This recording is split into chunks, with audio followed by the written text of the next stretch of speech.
Yeah.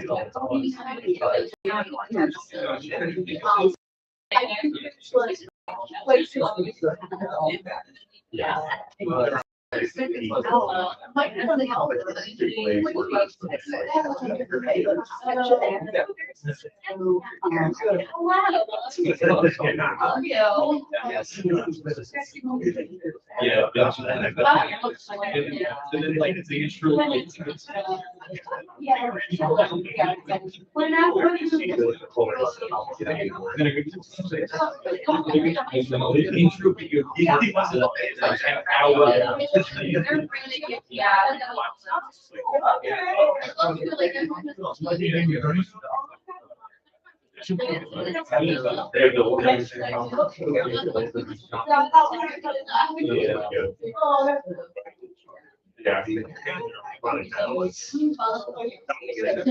We need to be up next. Tell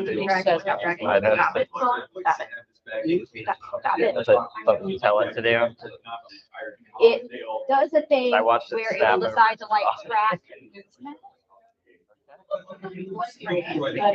Y'all are right in front of the camera. FYI. But it's working. We're good. Yes.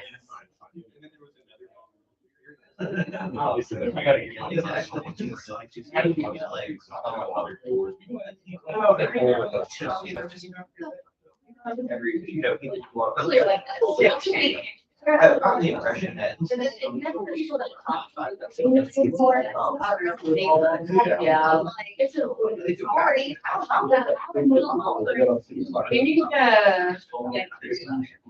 gonna have to chat with you about.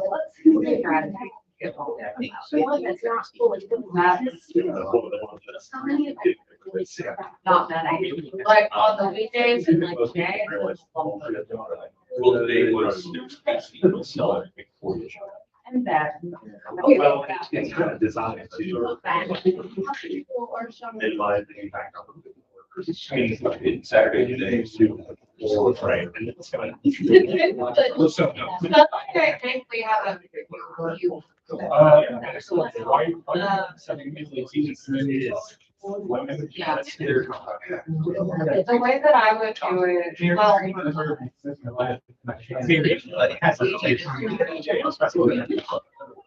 I always just.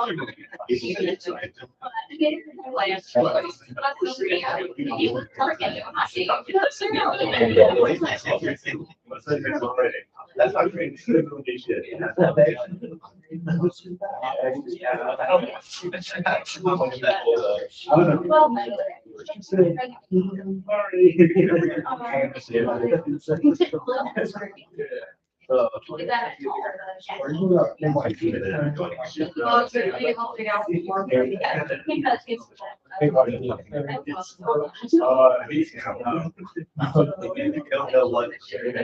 I'm.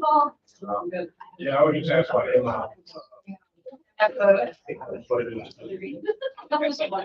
Yeah.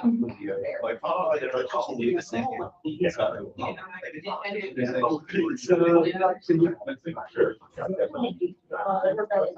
Stay. Yeah.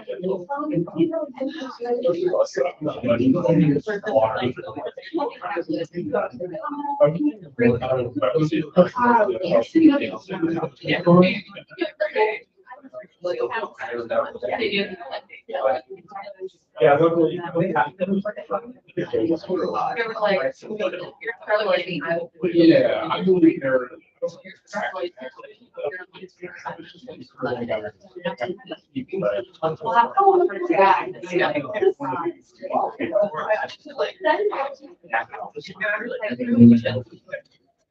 Good afternoon, everybody.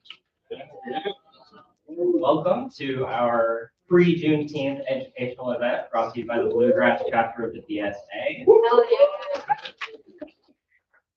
And I just want to say really quickly before we get into the main event, thank you to Sweet Victory for providing these snacks. They're delicious. So if you haven't got some already, make sure you go grab brownies, cookies, Oreo balls. It's already great. Thank you to Dr. Story of U of L for helping provide some of these educational materials, and also the Bluegrass DSA Political Education Committee for supporting that as well. And finally, thank you to our speaker for this afternoon, Attica Scott.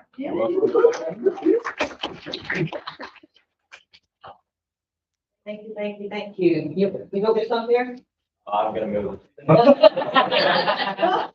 I was gonna say, I almost have to, as short as I am, so if I didn't be in trouble. How y'all doing this afternoon? Wonderful. It's beautiful out there. I'm like, we could just take this outside, but we'll stay in here because thank you to the laborers for providing the space. Appreciate it very much. So I have some comments that I wrote out because I wanted to make sure that I covered everything that I wanted to cover with y'all today. And then I'm trying to keep it at like no more than 10, 12 minutes. So then we have some time to engage in Q&A afterwards, because to me, that's really where the heart of the conversation happens versus me just talking at you. So, but for the talking at you part, I did write down some notes. So I'm going to talk at you for just a moment. And I don't have my glasses. Herbert, when you said you left your glasses, I was like, let's hope for the best. But I'll expand it. So I want to start, of course, by saying thank y'all so much for showing up here today before Juneteenth for this pre-Juneteenth conversation. And thank y'all, everybody who was out knocking on doors with Herbert before this, because that matters. It makes a difference. I said this to a group earlier. I'm saying to this group, I grew up in the Black church, so I need like affirmation, signifying, you know, when we say DSA, we want to say that's it right there. That's right there. So my name is Attica, and I am named after the Attica Correctional Facility in upstate New York. I was born a few months after the uprising. It was Black and Puerto Rican people who were incarcerated who rose up and said, hey, we're not going to put up with these conditions that we find ourselves in. And so sadly, 43 people did die, and only 4 of them, I shouldn't say only 4, but 4 of them were at the hands of people who were incarcerated, which means the vast majority died at the hands of the state.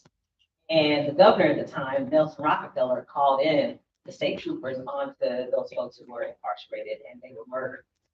And of course, I'm sure that the powers that be at the time thought, oh, this is it. We squelched this movement, silenced this movement. But there were so many movements that came after that and that existed before that. So they didn't silence anything for real. They may have stopped that particular uprising, but that was one uprising. But there were many more after and continue to be. I mean, there are hunger strikes that continue to happen in prisons across this country, which tells you about prisons across this country and the work that we need to do to end the prison system that exists the way that it is. So I carry that name with me every day, and it has a level of heaviness with it, a level of responsibility, but it's also what makes me an abolitionist, is because I believe there is a different and better way. We just have to be willing, have to have a willingness to see and create that better and different way. So let's talk about Juneteenth. So June 19th, 1865. So the Civil War is over, and General Lee has surrendered to France April 9th, and then Lincoln was assassinated on April 14th because, you know, he freed the slaves. And then 2 months and 10 days after the war ended, there were still over 250,000 enslaved Black people just in Texas, who didn't know that they were free because of capitalism. Right? I mean, it's not like slaveholders were like, yeah, let's let them know they're free. They were like, keep that as quiet as it can be. And they did. And so they kept exploiting people. They kept having unpaid labor and basically kept holding people hostage. And then it wasn't until Union soldiers arrived in Galveston, Texas on June 19th, 1865, 2.5 years after the Emancipation Proclamation had been signed, that the last enslaved people in the Confederate held territory were free-ish. And that's why we're a t-shirt that says free-ish, because we're kind of free. We're not all the way free. If we were free, we would be living under the circumstances we find ourselves in now in this country. So, Juneteenth. It's a celebration and it's a testimony. And because of Juneteenth, we know what's possible. And so The conditions that existed in 1865, sadly, y'all, some of them remain somewhat true in 2026. I think about people who remain in cages. Children who are in cages, whether immigrant children who have been kidnapped, or whether it's young people who are in youth detention centers because they've been given up on. Who puts kids in detention centers? The same people who get sued by their children for not paying child support and leaving them at a children's home in Jamaica, and then dropping them off, having them dropped off in Utah to be homeless. But I'm not going to name names because I figure you know. Somebody who has a restaurant pour it out. So. Yeah, I know. But we're not gonna name names because this is my nice day. So we know that U.S. capitalism built enslavement here, and it was built on the backs of African laborers who were unpaid. So the cotton fields, and my family grew up in Wetumpka, Alabama. So whenever I go, I see cotton fields that continue to be used to this day as clothes, something. And so the cotton fields that fueled the textile industry and the sugar plantations that fueled the global markets and the railroad lines and the levees that housed the planter class, all of that built on stolen labor, stolen time, and stolen lives. Scholars like Edward Baptist in the Hat Has Never Been Told, and economists like Thomas Piketty have documented how the value of enslaved people as capital in the U.S. South exceeded the value of all factories and railroads. Of all factories and railroads, it exceeded the value. So I wasn't going to tell you were free at all. So the exploitation of Black workers did not end with emancipation. I'm sure we all know that. Ida B. Wells documented this time and time again. Journalist Douglas Blackman called it slavery by another name. And it's a book and also a documentary. If you haven't seen it, please do check it out. And at the same time, and when I worked with Jobs with Justice, this is why labor got mad at me. I'm like, books, people exist. But y'all gonna get mad at me. But I'm saying anyway, we're in a labor hall. White labor unions, many of them excluded Black workers. The American Federation of Labor, the AFL, often organized white craftsmen while locking out Black workers. I remember sitting and having a conversation with my great uncle who had retired from the military and then went to work at International Harvester in Indiana, and the stories that he could tell about being excluded, about not seeing anyone like him in leadership. And this is in my lifetime. So I had to then go back and share those truths and those stories because obviously the people that I was working with weren't doing it. They were trying to sugarcoat it. I don't believe that we thrive and grow and build power by trying to sugarcoat or silence our history. I think we learn from it. And we get better because of it, or because we've learned from it. So, some of this sounds familiar. But here's what capital didn't count on. They didn't count on Black workers organizing, right? The Pullman porters weren't counted on, right? Black people organizing in the South wasn't counted on. Black people rising up after attack after attack after attack. Frederick Douglass teaching us. Harriet Tubman pulling out her gun on people and say, either you're going to come across it or you're going to stay behind. Yeah. And if you stay behind, you might not be alive because I want you to tell us. So sometimes you got to do what you got to do. But she listened. She was a humble bragger. She said, I never ran my railroad off the track and I never lost a passenger. She conducted 13 underground railroad missions and freed 70 enslaved people.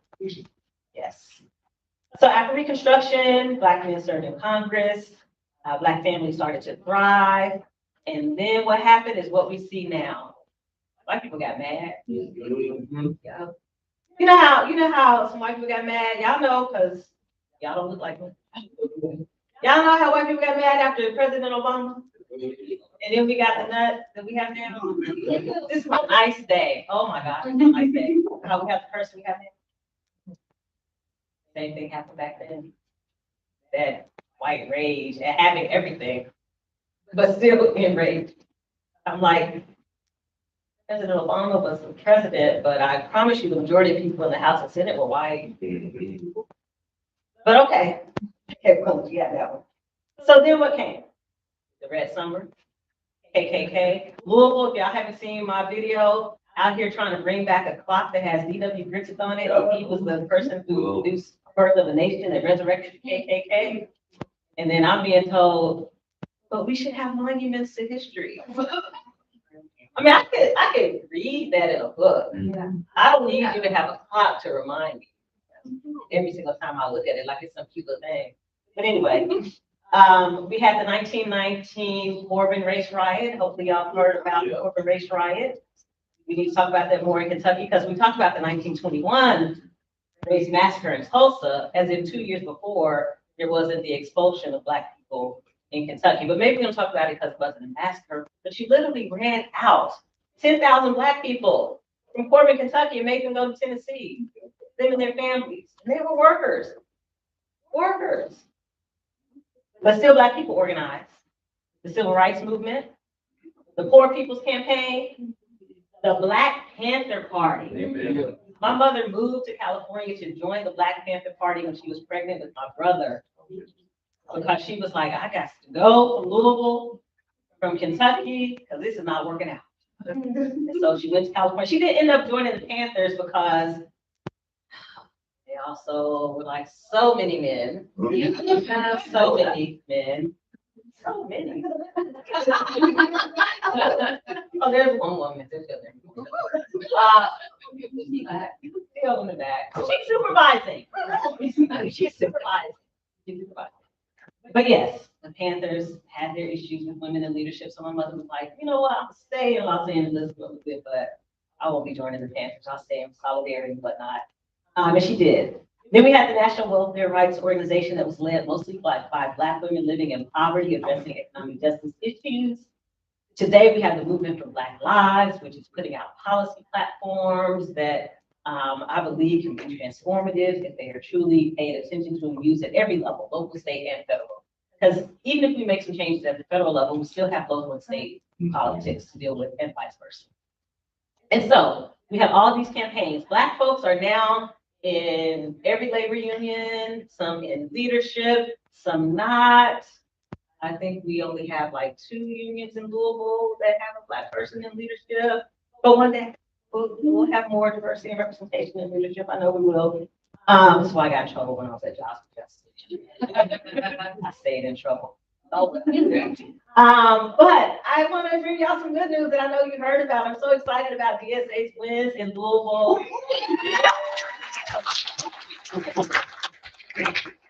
Because it's all connected. So you got Robert Bell, who's now state representative. And you got Shamika Parrish-Wright advanced mayoral candidacy. She's on the ballot in November. Because the legislature made us copy after y'all to have nonpartisan elections. Nobody asked for it except the current mayor. But anyway, then you got, I know, right? Then you got Andrea Parr, who's at the local central council. So yay for Andrea. I wrote a whole Substack about how DSA is the political path forward because I believe that. If it wasn't, then they would be trying to expel Councilman J.P. Leninger. Right? You don't do anything to people you don't fear or you don't feel like having power. If they feel like he's powerless, they'd be like, well, whatever. We won't pay attention to him. But they're like, shit, he's building a political movement and this might take this council over. And I'm like, yes, that's the hope. Take this whole thing over. So those wins we know didn't happen overnight. I mean, they really did not. Every person I mentioned has been doing some kind of work in their community for a while now.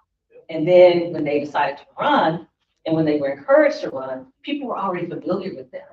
They already had a base of support. And so that's what helped to make those wins possible. So I'm very excited about that. So what does that mean for us right now? In Lexington, and Louisville, and Kentucky in 2026, it means that we can win. Yeah. We absolutely can, and we will win. So when government tries to tell you that all these historical issues are over, slavery's over, Jim Crow's over, et cetera, it's not. Like, it's showing up in different ways in modern day policing. Yeah. Right? They're building a $10 million, they're gonna build a $10 million cop city in the South End. The same place where they're trying to build a massive AI data center. Yeah. In this, because they don't see the South End as organized. Yep. They definitely would never take it to the east. They already tried just to take pickleball. Pickleball. Joe Precinct Park in Louisville. And they said no. Can you imagine if they dared try to bring a cop city or AI data center? They would impeach them. Yeah. Absolutely. Absolutely. So I also want to give a shout out to Lexington City Council for the moratorium vote on data center. And any work anyone in here did on that, because at the same time, Google decided not to take any action. Don't follow Google. Don't follow Google. Louisville's ego is so huge. I'm like, y'all can't even see because your head's so big. Your head's so big, we no longer have eyes. You just cannot see. Like, everybody in Kentucky is passing us up on this issue. And we're sitting back like, but our friends need to keep making more money and we need to keep destroying the environment. And who cares about anybody? Oh my gosh. I'm gonna finish here in a minute. I told you I had live. And when I think about Juneteenth and I think about the issues that impact our Commonwealth, I am deeply honored that my full-time job is part of the campaign to stop a fourth federal prison from coming to Kentucky. So Letcher County, we don't want another prison. We've been doing a pretty good job the past 4 years of trying to fend that off. Hal Rogers is determined. He's like, I'm gonna die in Congress and I'm gonna make sure I have a prison before I go. Maybe one of those will happen. I'm not saying which one will happen, but won't be prison. So we're continuing to do that work because liberation and freedom have to be real for people everywhere. And after having met some of the folks who were formerly incarcerated in federal prisons who are working with us against this issue and learning how their families can't get to them, visit them, but they're moved around from state to state to state. It's shameful that we're even thinking about doing this. It's shameful that we won't even consider alternatives to incarceration. It's shameful that far too many people in our Commonwealth and in this country really think that more money to law enforcement is the answer. I mean, again, I'm just gonna have to move to Lexington. Y'all had over 100 days of no gun deaths, right? Violence deaths, over 100 days. Yeah, that absolutely deserves a celebration because there are a lot of places across this country that can't say the same thing. And Louisville certainly can't. In 1 weekend, 13 people. 13 people shot. Shootings, yes. Shootings, 13. Oh, 13 shootings. Yes, 13. But still, yeah. But still. And there's a plan that the mayor created, but no one's looking at that. We have Lexington right here, and we can't get them to commit to coming here and spending quality time learning what Lexington is doing. The executive director of Cities United, a national organization that addresses gun violence, is based in Louisville, Kentucky, and the mayor won't work. What?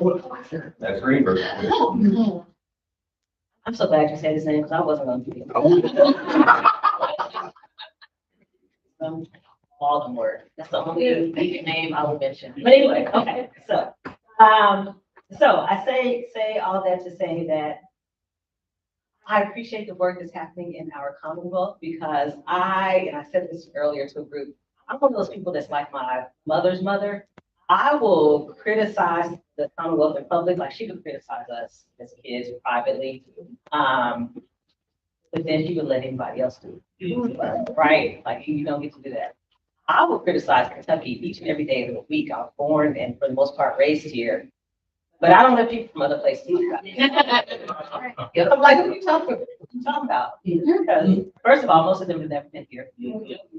And secondly, those who have just kind of parachuted in and then left. Yep. Right? So, you know, you don't get to talk about my house. You can talk about like bitch you ran and nasty. It's probably Yara, who's old as Methuselah. Or had mercy, term limits and age limits. But I can talk about them. You can talk about them, but you can't talk about anything. You can't talk about my other. So I'm gonna close with this. I was named after an uprising. I grew up in Beach Terrace, projects of Louisville, where, y'all, there was no one who grew up in Beach Terrace who I ever saw serving in office. And to this day, there still hasn't been anyone who grew up in those projects who served in office. So I didn't think it was possible. I didn't think it was something I could do, but it ended up happening because of organizing. Our campaign was an organizer's campaign for office. And so the people who picked cotton and sang freedom songs, the people who marched from Selma to Montgomery, the people who made sure that Juneteenth was a jubilation, a celebration, all allow us to be here today together. And I'm glad to be here. I'm honored by the invitation. And I would really love to engage in some Q&A with you. I probably will come down there to do it because this just feels weird. Almost like being the Speaker of the House. I remember when I was serving in Frankfurt and one of my colleagues in the Democrat was like, you know, one day I'm sure you want to be up there. No, I don't. Have y'all seen this house? But anyway, thank y'all so much.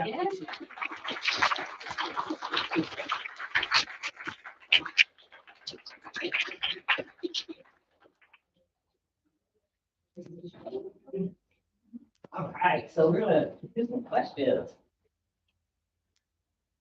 Maybe some conversation, so. I think she's got one. Okay. Was there some areas in Texas where it wasn't even then, it was still later than that? There were some little pockets in Texas? There may have been, and I'll also say in Kentucky, some of us celebrate August 8th or honor August 8th because that's when some Kentuckians, particularly in Western Kentucky, learned that slavery was over. So yeah, some places have different dates. I'll be in Ohio Council in August, on the 8th of August. Actually, the organizers were just putting together a pre-November election event, and they didn't even know about Emancipation Day. So I was like, oh, it's on Emancipation Day. So I'm going to be coming and talking about that Ohio County. You know. Questions. And I know some folks in this room, so I used to teach. So I'm okay calling names too. Is that why? So, so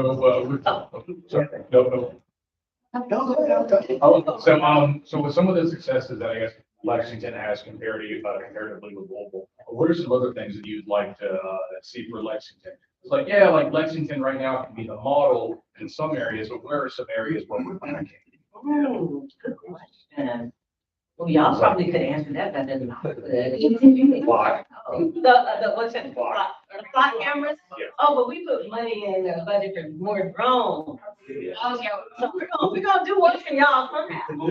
I think they're trying to. We also have, 54% of our budget is going towards safety. Same. Yep.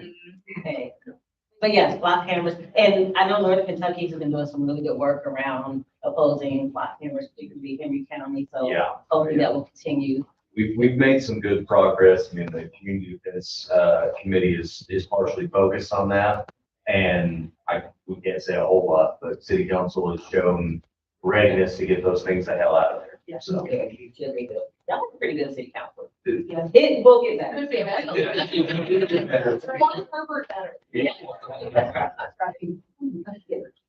This might be a little off topic, but I was curious. With the recent gutting of the Voting Rights Act, has that activated some people? Have you been seeing more political engagement from the community? Is it waking people up that we need to do something? Like this Yes. shit is getting bad. Yeah, and it's directly connected. I mean, Juneteenth is really about Black freedom, right, and liberation. The Voting Rights Act is about trying to take that away. Yeah. So it's directly connected, and yes, there are people who are more activated and who are looking at southern states in a different way. Yeah. Because I know one of the things that has frustrated me for decades is how people look down on us Oh. in southern states. This Voting Rights Act, they realize is not a fault of our own. Mhm. That was a Supreme Court decision. Yeah. And so because of that, they're looking at us differently now and saying, wait a minute, if they're wanting to gut this, there must be some political power in the South that we've missed. I think some of us in the South have missed it too, to be honest with you. Yeah. We missed it too. So that's why multiracial organizing is so important. Because for me, that's one of the ways we build political power. So yes, I've seen people talking about Southern states and our political power in ways that they haven't before. There was like last month, All Eyes on the South movement, where folks from across the country were asked to go to Selma, to go to Alabama, to go to places in the South and be present. And I just added to that to say, okay, if you are going, knock on doors. Yeah. Make phone calls, donate to candidates, like you have to do more. It's important to march and rally. I'm not saying it's not, because I'll be the first one in the streets. But if you're bringing literally thousands of people from across the country to the South, have them do more than that. Yeah. Have them help get good people in office at every level. All eyes are focused on Congress right now because basically the way that people are manipulating the Voting Rights Act is to change congressional districts. Yeah. But it's happening at the local and state level too. I mean, we are now, because of Frankfurt, going from 7 school board members to 5 in Jefferson County. They changed the districts and now everybody has to run again, even though this was not their cycle to run. So it's happening at every level, nonpartisan school board level. Yeah, it's happening. So yeah, thank you for that. From my understanding, it's even more important to act local because stuff at the federal level it's driven by party leaders. Yes. And if you're red or blue, you vote yes or no. Like there's no authority. Yeah. So it's like the local stuff. It is where it happens. Also, preemptive laws are That's the big vastly danger. limiting for local, like state stuff. So, I mean, I think a great example of it is like gay marriage. That it started at the state level and then it was federal. Or marijuana even, which isn't federal yet, but it probably will. Well, it has. Well, sort of, well, yeah. Yeah. Well, that's what. But like, yeah, I mean. That's true. I mean, yeah. So I mean, I'm one of the co-chairs. Hey, Adam, how are you? I'll address the elephant in the room. I think you said it up there. Of you're looking at an incredibly white room. Lexington is, I get this is strong, 70% white. I think it's 15 to 18% black. You know, you want to build a coalition politically that looks like what your city looks like, right? And it's when I go to Louisville DSA meetings, I see more of that. I don't think it's exactly, but you see more of that. And I guess the question is, and it's something that we as an organization, DSA nationally, will struggle with this. How do you do that without doing what I've seen some leftist groups do? And I'll just say that, like, they go race hunt. They're like, we need 8 black members. We're going to go find them. Like, no, they do this. And what I have seen come out of that is more resentment than anything, because it's like, we need you to come in and you got to sit in the room, So from your experience doing this sort of leftist organizing, how do you think the best way to organically bring people in a way that feels respectful? And, we have some ideas, but I would love to get your opinion. Absolutely, and I'd love to hear your ideas. Yeah. I would say that the Louisville DSA has come a long way. It hasn't always been what you right? There was Robert, and that was it. For like a long time, like a really ago, and that was it for a long time. And so when I was running for state senate 2 years ago, I was hesitant about going to DSA about endorsement because I'm like, besides Robert, I don't know who else you've endorsed is black, but I'm gonna go for it.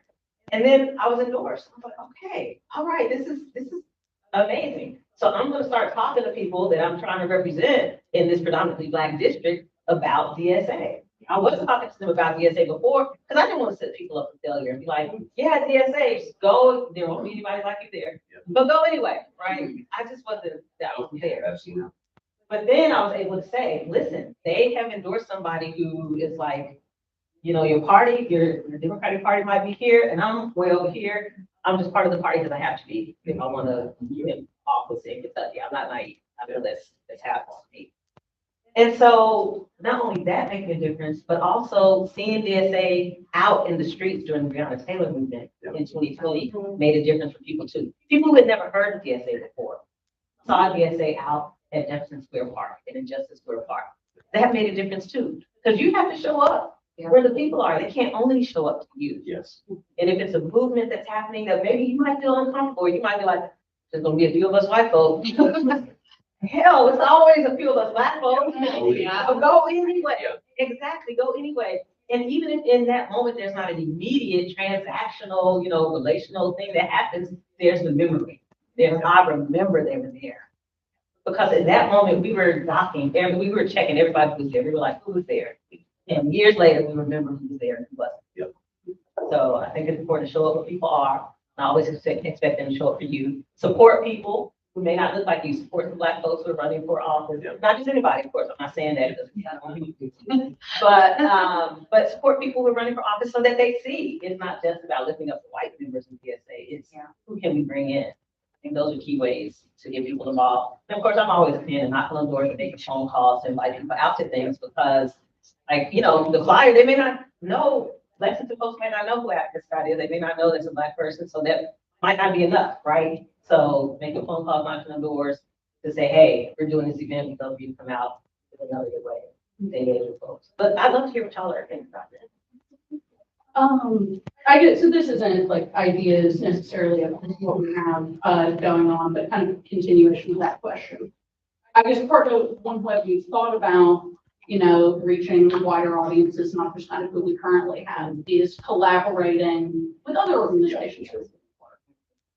But then you kind of get into a thing, we don't want to come across paternalistic. We don't want to come across as like, yeah, we're trying to let us come in and run things, or, oh, here, we'll give you, we want it to be a legitimate collaboration, not us saying we're your weird backers who like stand and don't actually. And we're doing this so we get. Yeah, and we're doing this as a transaction of like, we give you something and in return you join us. I guess, what are some ways that we could approach things more collaboratively? If you have any ideas or advice on just how to engage peer-to-peer, organization to organization?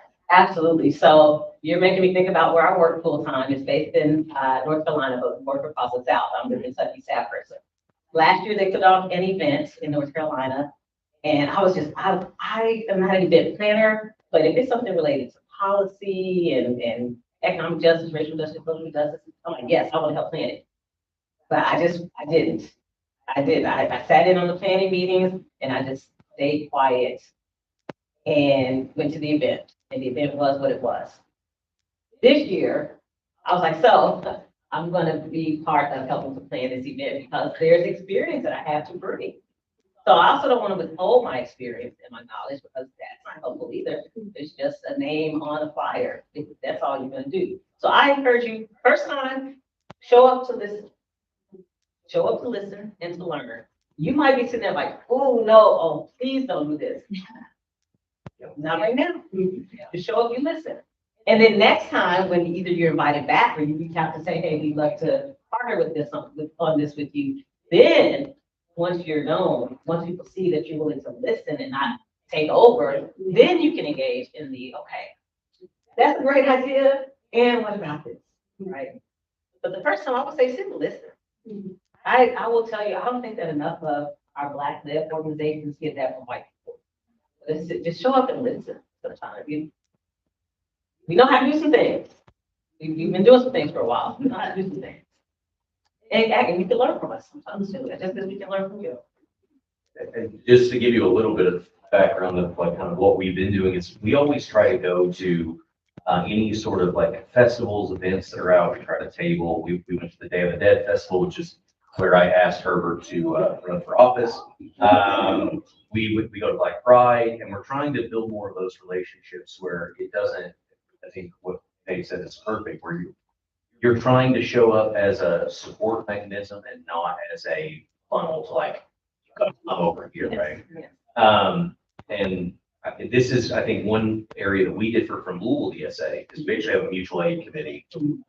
I think a lot of that, at least for me, why I think that's important for us to do is you were talking about the Panthers, and the Panthers built political power in a lot of ways, right? One of the ways that they did is they just fed people and like went out in the community and they did like relief after there were incidents, right? And you do that partially because you want to help your community and partially because it shows that you're actually there to do stuff, not just sit around and talk. So, yeah, I'm just, those are some of the things that we've been doing. We'll try to expand those out, but I think this is something a lot of organizations, not just left organizations, struggle with. I think we are all very, we want to do it in a way that does feel like respectful, and it's been working. I will say this. I mean, the amount of people of color in this chapter has grown much more than it was at the first meeting. So yeah, just always a continuous thing. I think all DSA chapters, this is something they go with. So. Absolutely. Where was I last week? I don't remember where I was speaking, but I said to the group that they may not consider MLK a socialist, but I do. And white guy next to me, his mouth literally fell open. I haven't seen that in a long time. His mouth literally falling open. But I also think that's a way of connecting too, is to lift up the people who would either have been part of DSA or were DSA, so people see their history and that connection. Because if it's left out and left behind, then it's like, so where do I fit in? So yeah, something to think about. I don't know enough about what y'all have been doing to really speak from an informed perspective, but I'll also say the other thing I appreciate is when, and I'm speaking from my hometown, the Louisville DSA is speaking out on issues that directly impact Black folks. Yes. That directly impact, like speak out on those issues directly. They create graphics that then the rest of us can share, right? Do that. Yeah. Right. And you don't always have to wait for whatever the group is that you're waiting for to say something. Sometimes capacity is an issue. People just don't have it to give. And if you do, then put it out there. Because sometimes the waiting, I'm like, somebody, Lord, do something, say something. And that doesn't always have to be Black-led organizations to say something. That gets old and tired after a while, right? So that's it. But you were going to say something before, right? Oh, I was wondering, more informational question. Can you tell us about this consent decree? And Yeah. how much is good, how much of that is lacking, how much is actually being implemented in the prospects? So we had a consent decree. Well, we were close to having a signed formal consent decree. And then your president decided that he doesn't want any more consent decrees. So we didn't get our sign ever. Yes, he didn't get it signed. So now the mayor has this community commitment that the community wasn't part of creating. But it's a commitment. All right. Can you get some background information on why Louisville had a consent decree for those? Oh, yeah. Oh, so like y'all, for decades before Breonna Taylor was murdered, Louisville Metro Police Department had issues. I mean, literally like shooting a teenage Black man in the back as he was handcuffed and running away.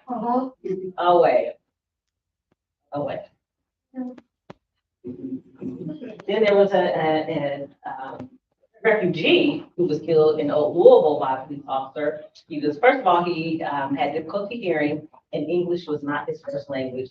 He didn't really understand what the officer was saying. He literally had one of those shower rods from the Dollar Tree. Not the strongest, most dirty piece of material as his weapon, and the police officer tried to kill him. Same mania. Then there was a Black man who's a military veteran. He was in a domestic dispute with his girlfriend. She called the police and literally said to them, I just want y'all to make him leave. They were still together. He was having an episode. He knew this and understood it. And she asked him, just make him leave. He had a cheap, flimsy break, and they started killing him in front of her apartment door. So this is like years, y'all, before Breonna Taylor. That's just a couple of examples. Then Breonna Taylor happened, and all eyes were on Louisville. And all eyes were on Louisville at every level. And so we were able to get the Department of Justice to come in and they ended up doing a 14-month, I think, investigation of the Louisville Metro Police Department and Louisville Metro government. Because the police department falls under the government. So if you work for me and you acted a fool, I gotta be held responsible at some point in time. So it was the Louisville Metro government and the Louisville Metro Police Department. They found, y'all, over 20 violations of people's civil rights, including people with disabilities who have been violated time and time again by the Louisville Metro Police Department. young people who have been harassed and intimidated. Y'all probably heard of slush you gave. If you didn't, officers who would drive around the West End of Louisville and throw slushies on people, including an elder woman, an elder Black woman, teenagers, and our elders. Nobody was free from harassment. So the DOJ came down with their recommended changes. And so that then entered us into this federal consent decree process, where Louisville judge, federal judge, was in conversation with the DOJ, police department, central government, to get us to a point of signing an agreement. Literally, just as we were there at the point of signing the agreement, the Orange Terror said we won't be doing consent decrees. The mayor that had signed the consent decree the month before in December. But gave us some lame excuse that I don't even remember now of why he chose not to when he had the chance. Knowing that eventually it was. No, Of course, yeah. knowing that on MLK Day, the Orange Terror was going to be sworn in. So literally more than a month before that, you could have signed the consent decree, but chose not to. That's how we got to the point of the consent decree, which we don't have. So now we have a community commitment. They hired a consultant from Baltimore to come in and basically lead and monitor the community commitment that the community was a part of creating. It's a 195-page document, I believe. So no one has bothered to break it down for people. Oh, it's a government document, which means by nature it needs to be broken down. Because it's going to have some whereases and what have you, make no sense and they are unnecessary, but here we are. So, yes, we're paying good money for consultants from Baltimore to monitor the community commitment. I met with them for the first time. They've been doing this since January. They've been in Louisville twice. So I finally met with them this week, one of the lead people on the LEPA group, who told me they would not be, because I invited them to be on my podcast, and she said, we will not be doing any media until September when we come out with our first written report. Accountability, transparency. So that's where we are. Any other questions? Yeah, I was just gonna speak to the segregated aspect of Lexington. Now, there are these organic, talk to your neighbors. Like, the reason that the Bluegrass DSA is predominantly white is, like, we haven't talked to our neighbors. Our neighbors are white. Yeah. Right? The churches that we go to, the workplaces that we go to, a lot of white coworkers, and where my grandparents live in District 8, like right down the road, out of, probably mile, it's probably like 25 families, and so it's like, I don't want to, please don't take this as like, this is why we don't have this or that, but it's like, these organic methods where you don't come off as the white savior are sort of, it was like predetermined for that to be really difficult. So it's like, we have to overcome that aspect as well. But one thing that I really like, what you said, and what I feel like is my big takeaway, is championing these issues that don't necessarily have to affect white people in general. The democratic socialism is for everybody. Like, the reason we're here is because we believe it is the solution, not the solution for white people, but the solution for a better future. And so yeah, I really appreciate your perspective on that. Yeah, absolutely. And I would say, when you're doing issue campaigns, try to be really intentional and strategic about having people go door to door with you, like having some Black folks go door to door with you in predominantly Black areas, because that's another way to get folks to get involved. We're out here knocking on doors about XYZ that directly impacts your community, and we'd love for you to be involved with this campaign. Some people may have never heard of you before, may not even be aware of the campaign, but as soon as you talk about whatever that issue is, they may be like, oh, that's the one. That's the issue that I want to get involved with this campaign. And yeah, when people talk about neighbor, for me, I just think of everybody is my neighbor. In Kentucky, isn't that crazy?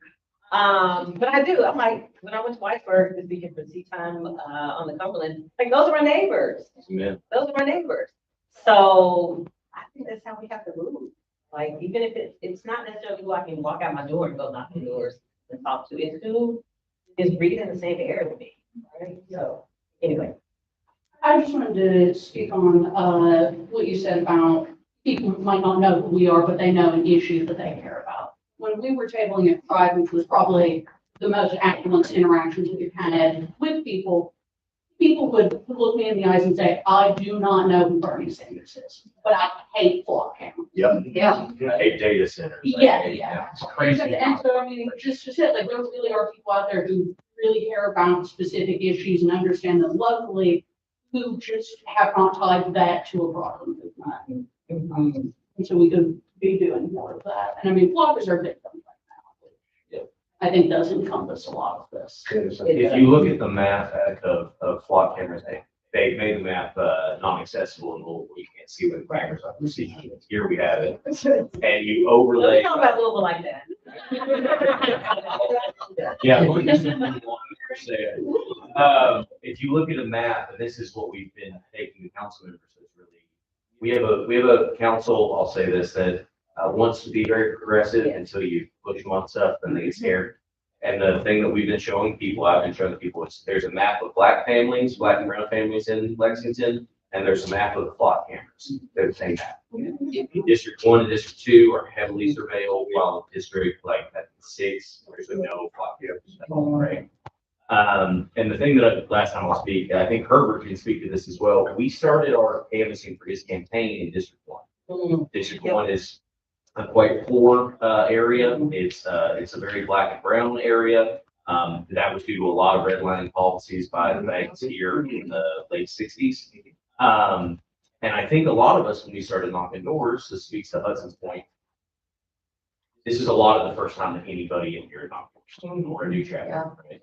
And people go out knocking doors, you're knocking doors in projects, you're knocking doors in like trailers.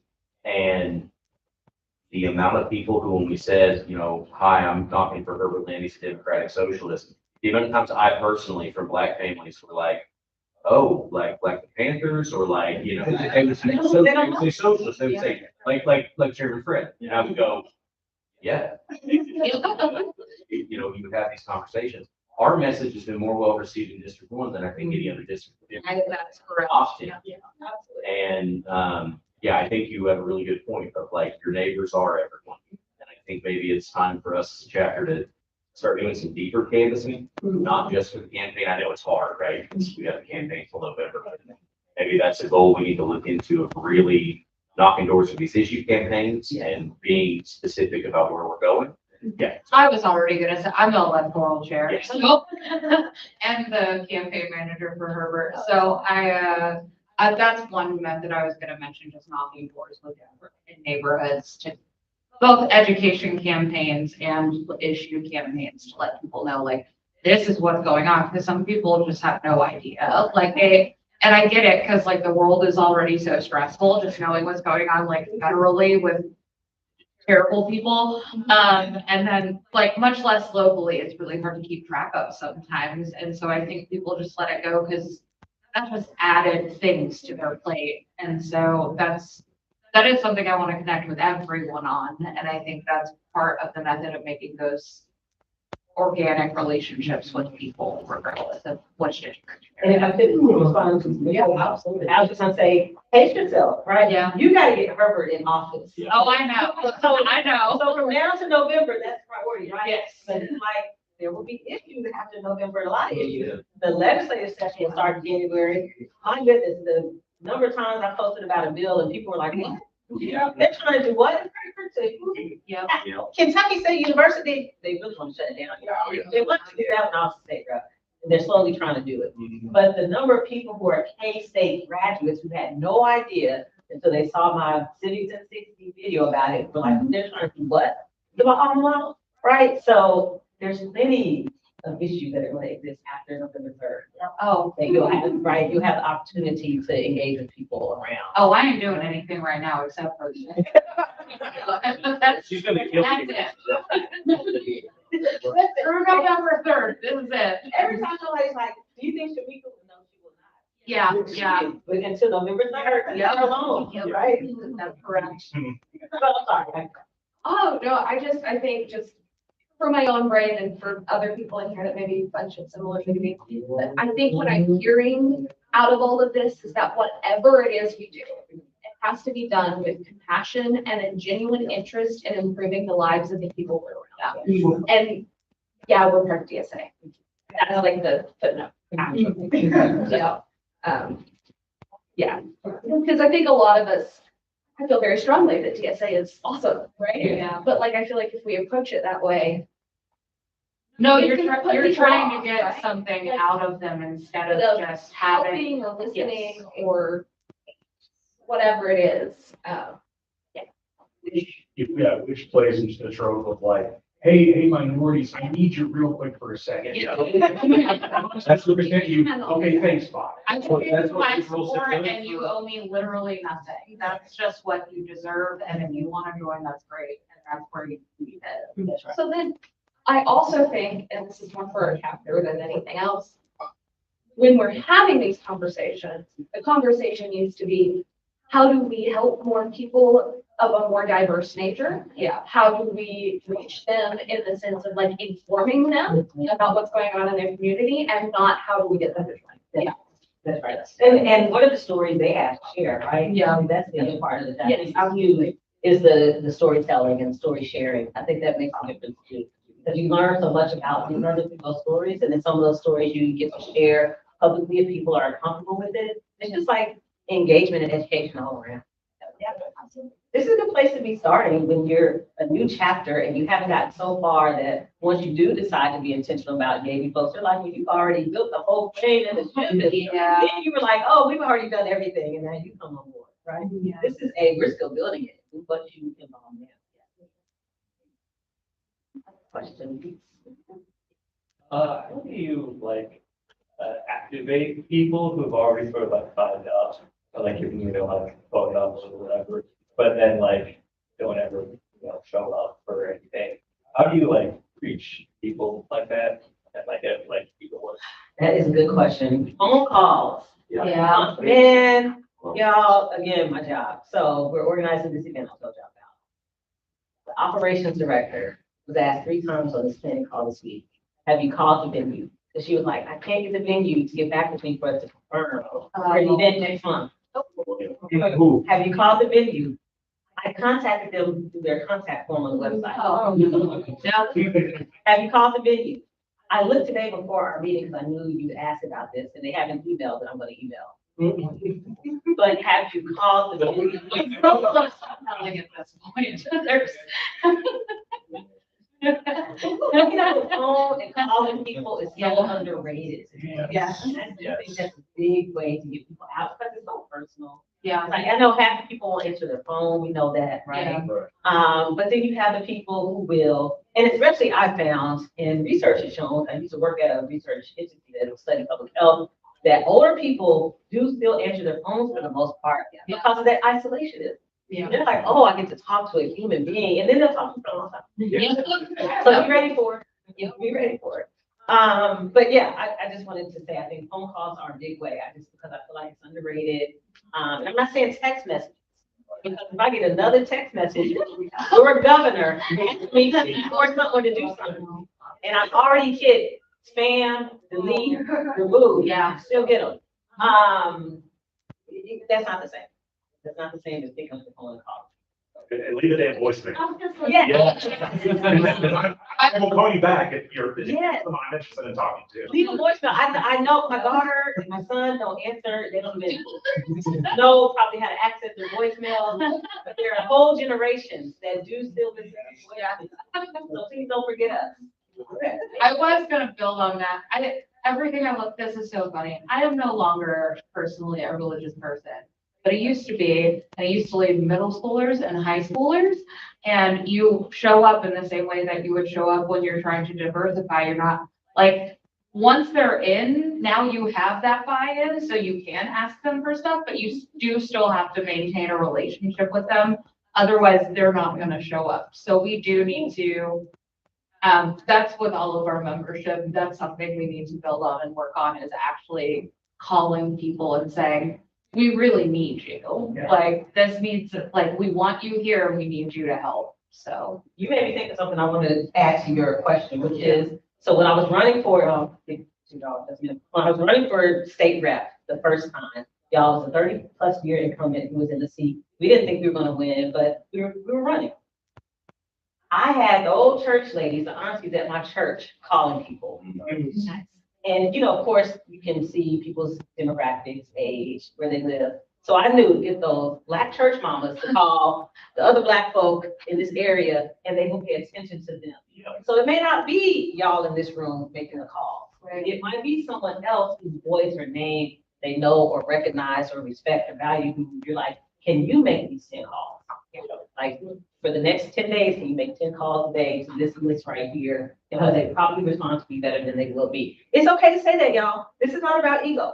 It's not. When I was knocking on doors, goodness gracious, going into the East End, because you know, Louisville liberal, and it was a Democratic primary, so I'm like halfway thinking, okay, it's Democrats in Louisville, they're gonna be halfway something. I don't know what I thought, but there were people who wouldn't open their door when they saw that it was me. So, yeah. So I said, here's what I'm gonna do. White folks. Y'all go knock on those doors. Tell me how it goes. I had a great time and I talked to so many people. Yeah, that's my intention. Yeah, right. But I know, because it was not best for me after that experience to be the person knocking on those doors, that I would keep getting the same response. So why not send the folks who are basically delivering the same message, just a different face? And then I ended up winning. And winning those areas. Right? So.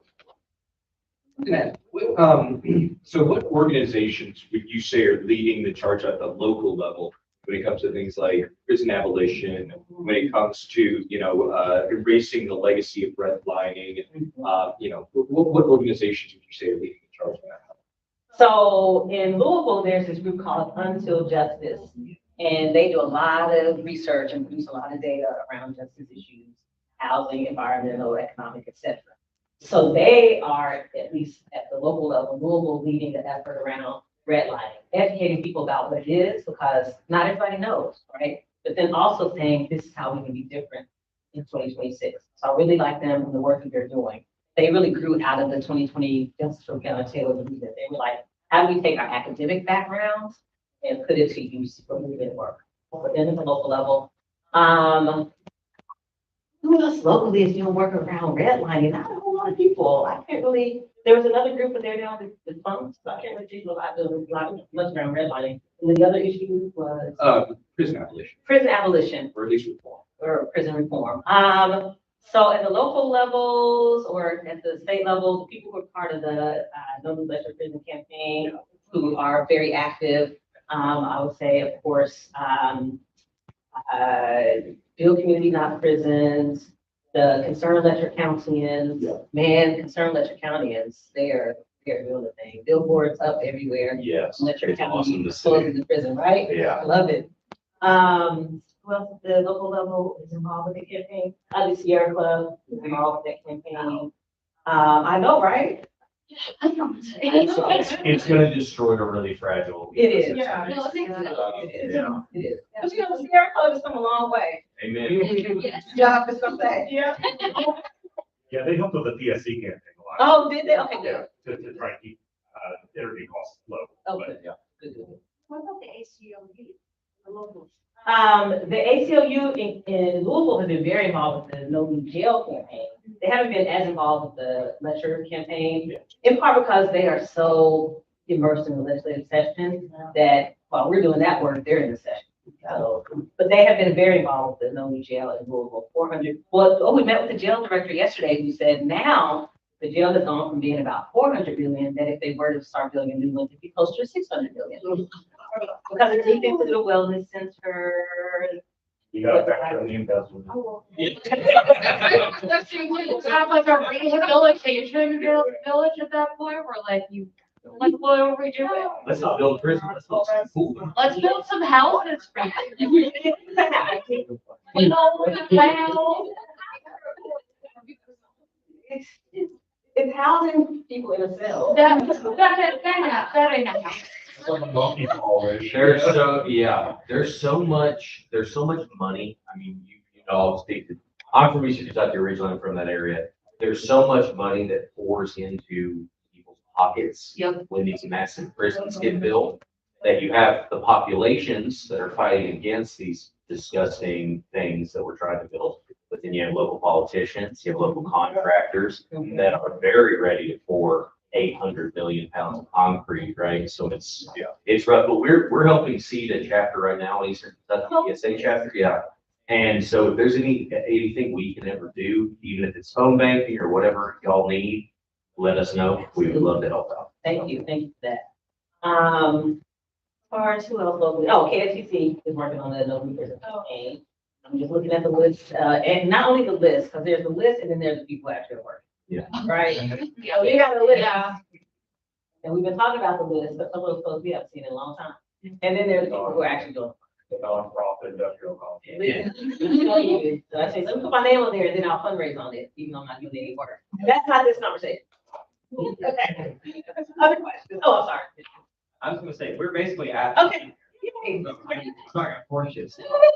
But if you're willing to close out, if you want to just give everybody a couple ways, plug your stuff.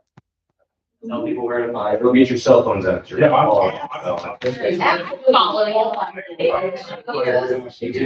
So I have my Ask Attica podcast. Herbert was on the special episode we did.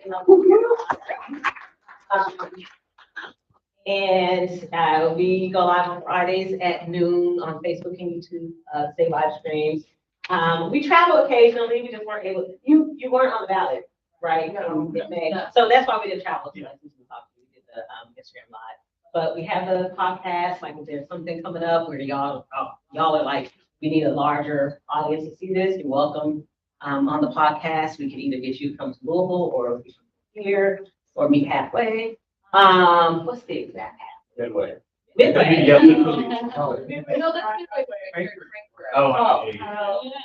Yeah. Well, Midway actually is that if we're doing this organizing conference, Louisville DSA probably. It would be Midway?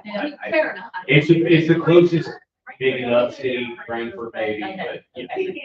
So we can meet like Midway, Midway, in Midway. And then there's a podcast, and then my Civics in 60 are my 60-second videos where I'm like, listen, y'all, I learned a lot when I was in Frankfurt. I want to share it out. I believe in gatekeeping some things. That I don't believe in gatekeeping. I want to get it out there. So I give people 60 seconds of information, and then they can go look up the rest of it themselves. Like I did my part. Then you go do your part and do some research. So I'm on a lot of social media platforms, Facebook, Instagram, Threads, TikTok. Listen, I prefer writing. I'm on Substack because I prefer to write. I don't actually like doing videos. So my daughter told me I had to. Nobody likes doing videos. Yeah. Still follow you on TikTok If anybody has a daughter, you listen to your daughter. She said do videos, Mom. So I do videos. And I'm like, can I do just 6 seconds? And it works out. So I'm on TikTok and Substack. Substack for the writing parts. If you want the written version of sometimes what I'm talking about, that's on Substack. Yes. I think that's it. All right, thank you so much.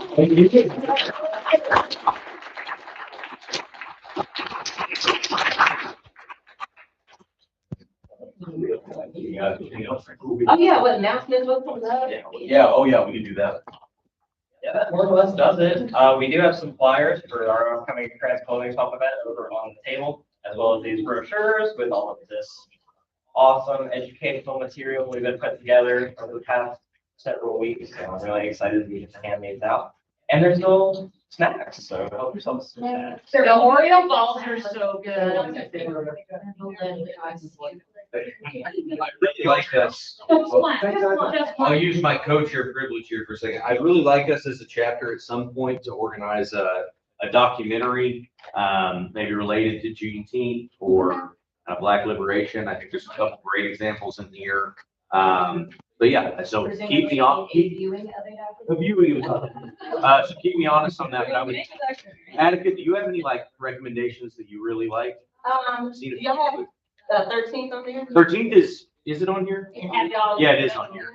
Yeah. Oh, I watched it on Netflix. Yeah, it's on but Netflix. It's really good. 13th It's is something to great. consider for a viewing because it's such strong conversation starters. Yeah. Yeah, Yeah, and especially with us talking about like prisons and jails in Kentucky, it's a natural connection. if you want to, well, also an extension of that is the Alabama solution. Oh my gosh, It's, oh my gosh, the Alabama solution, yeah, that's another one. Man, it's a documentary on HBO. it is, that It's one, fantastic. that one you'd have to let people know in advance, there are gonna be some scenes. Yeah, it's rough. But I thought you were saying y'all gonna make it.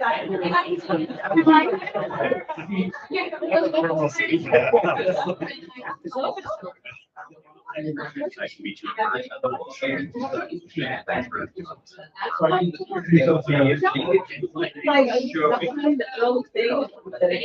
Well, I don't know if you saw, we're the second fastest. growing in the US.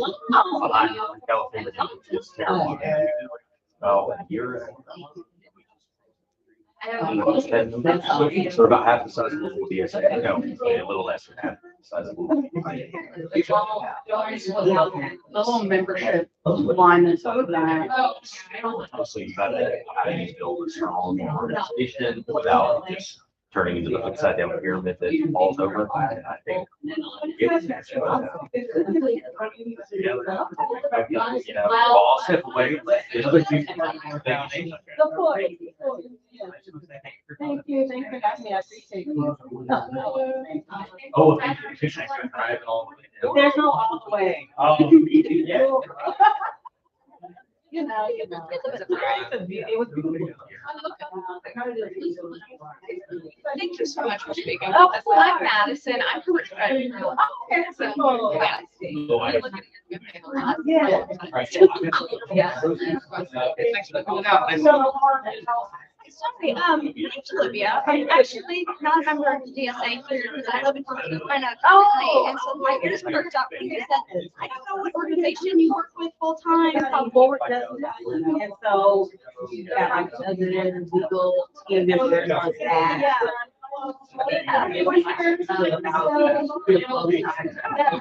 Yeah. Like that.